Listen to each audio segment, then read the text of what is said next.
Good morning সবাইকে, কেমন আছো তোমরা সবাই? আশা করি সবাই অনেক ভালো আছো। তো নতুন আরও একটি ভিডিওতে তোমাদের সবাইকে অনেক স্বাগত।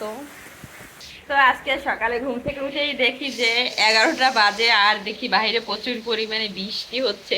খুব ভালো লাগছে, আজকে ঠান্ডাও পড়েছে। আমাদের বেলি ফুল গাছটায় আরেকটা ফুল ফুটেছে, তো কত সুন্দর লাগছে, আর গন্ধে একেবারে ব্যালকনি ভরে গেছে। আসলে এই ফুলের খুব গন্ধ, খুব ভালো লাগে।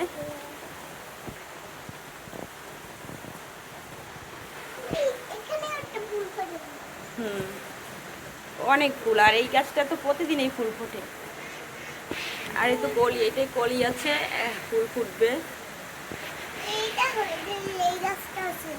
তো দেখো, আজকে সকালবেলা ঘুম থেকে উঠেই দেখি প্রচুর পরিমাণে বৃষ্টি, আর আজকে অনেক ঘুমিয়েছি। একেবারে 11টা বাজে ঘুম থেকে উঠেছি। তো এখন খাবার দাবার খেয়ে নেব, সবারই ক্ষুধা লেগেছে। তো অনেক বেলা হয়ে গেছে, ঘুম থেকে উঠতে উঠতে 11টা বাজে। তো এখন আগে ভাত খেয়ে নিই, তো সকালে রান্না বান্না করে আবার ঘুমিয়েছি। তো দেখো প্রিন্স খেলা করতেছে। তো এখন ভাত খাবো। এখানে কচু শাক রান্না করেছিলাম, ভর্তা, আর এ তো আম দুধ দিয়ে খাবো। আম দুধ, তারপর কচু শাকের ভর্তা। আমাদের খাওয়া তো শেষ, আমার আর মেঘার। এখন পিরিচের জন্য রান্না করতেছি। তো আজকে অনেক মেঘ, সেই বৃষ্টি। আজকে আজকের আবহাওয়া দেখলে মনে হয় যে আজকে আষাঢ় মাস। সত্যি সত্যি এর আগে তো মনেই হয় নাই। তো তারপর রান্না করে এত পরিমাণে গরম, একটু চুলা জ্বালিয়েছি, গরমে অবস্থা খারাপ। তো দেখো জানলা দিয়ে কিছুটা দেখা যাচ্ছে যে বাহিরে কি অবস্থা। তো দেখো প্রিন্স রান্নাঘরে আমার কাছে চলে আসছে। আমি রান্না করি, ও জানে, ও চলে আসছে আমার এখানে। এটাই করে, আমি রান্না করলেও এখন গাড়ি করে আমার কাছে চলে আসে, ওর আরও সুবিধা। তুমি এরকম সাহায্য করো একা একা, সেজে কই যাবা? কোথায় ঘুরতে যাবা? কই যাবা? কোথায়? বাইরে তো প্রচুর পরিমাণে বৃষ্টি, তুমি কই যাবা?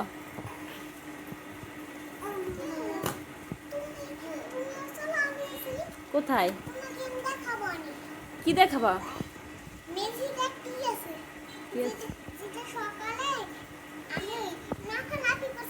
হাতে ব্যাগ, তারপরে সাজুগুজু করেছে, জামা পরেছে, এখন নাকি ঘুরতে যাবে। বাইরে তো প্রচুর পরিমাণে বৃষ্টি হচ্ছে।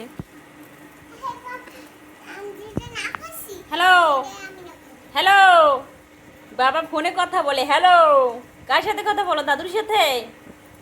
দিদা তুমি কোথায়? আসো, বলো দিদা দাদু তোমরা আসো, দাদু দিদা আসো।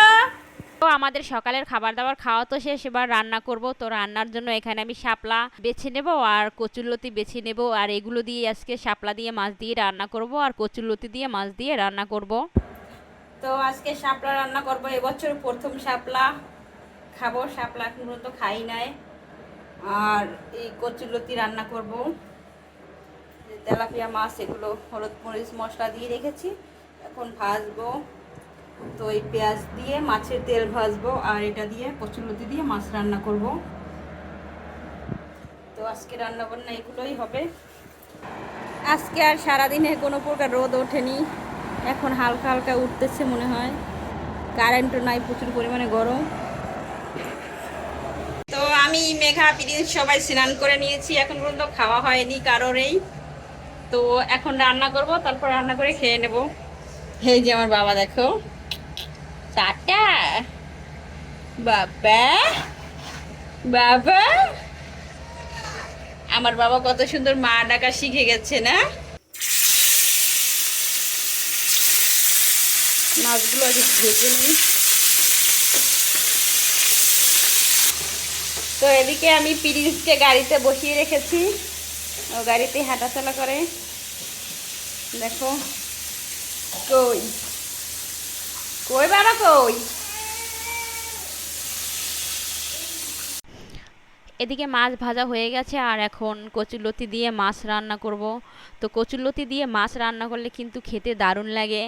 তো তো মাঝে মাঝে এভাবেই আমরা খাই। তাছাড়া কচুরলতি আমাদের এখানে কেনা লাগে না, কচুরলতি কচু শাক সবগুলোই আমরা মাঠ থেকে তাজা তাজা তুলে আনি। তো জিরা আর মশলা ভেজে নিয়েছি, আর এখন তেলের উপর পেঁয়াজটা ভেজে নেব খুব সুন্দর করে। তো পেঁয়াজটা খুব ভালো করে কষিয়ে নিতে হবে, না হলে কিন্তু পেঁয়াজের কাঁচা গন্ধ থেকে যাবে। তো পেঁয়াজ রসুন সব কিছু ভাজা হয়ে গেছে খুব সুন্দর করে। এখন হলুদ মরিচ লবণ সব কিছু দিয়ে একটু জল দিয়ে খুব সুন্দর করে কষিয়ে নেব। আর আমি সাধারণত মাছ রান্না করলে এভাবেই রান্না করি, আর এভাবে রান্না করলে কিন্তু খেতে খুব ভালোই লাগে। তো মশলা কষানো হয়ে গেছে, এবার কচুরলতি দিয়ে দেব। তো কচুরলতি দিয়ে খুব সুন্দর করে অনেক সময় ধরে একটু কষিয়ে নিতে হবে, তাহলে কিন্তু মশলা খুব সুন্দর করে কষানো হয়ে যাবে আর কচুরলতিও কষানো হয়ে যাবে, আর তেমন একটা বেশি জল দিতে হবে না, যেহেতু মাঠের একেবারে তাজা তাজা কচুরলতি, আর এগুলো খুব ভালো হয় খেতে। আর এরকমভাবে রান্না করলে খেতে কিন্তু দারুণ লাগে। তো সমস্ত মশলা কচুরলতি কষানো হয়ে গেছে, এবার জল দিয়ে দিয়েছি। তো রান্না হতে হতে অনেকটা দেরি আছে, জন্য রান্নাটা বসিয়ে এখানে মাছ ভাজা দিয়ে ভাত খেতে চলে আসছি। দেখো, তার ছাড়া ডাল রান্না করা আছে।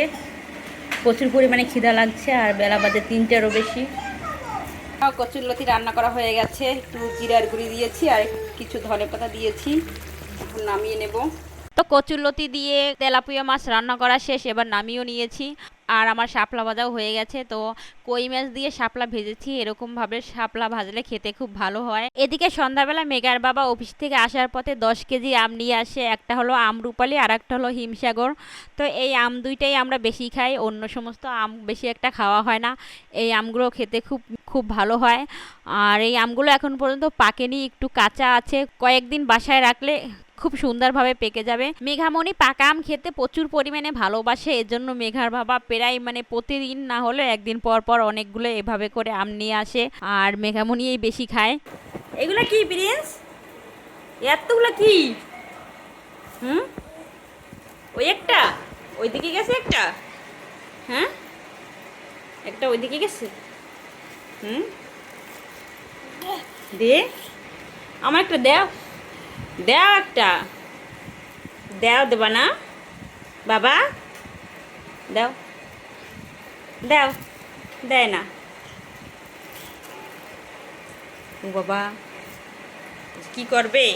এতগুলো আম সামনে, একটাও পাকে নাই, কি যে খাবে।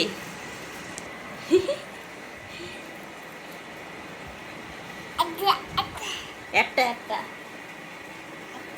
একটা এখানে কয়টা? একটা।